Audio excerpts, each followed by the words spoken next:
The history of the past seamlessly integrates into our present societal structure.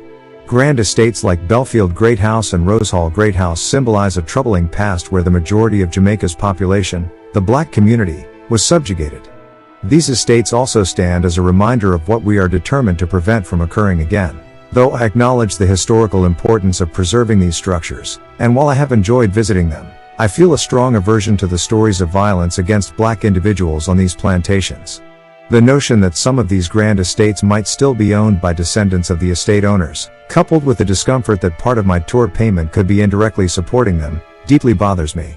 I wonder if others also hold these sentiments. Do you share these perspectives as well? Let me know in the comments below.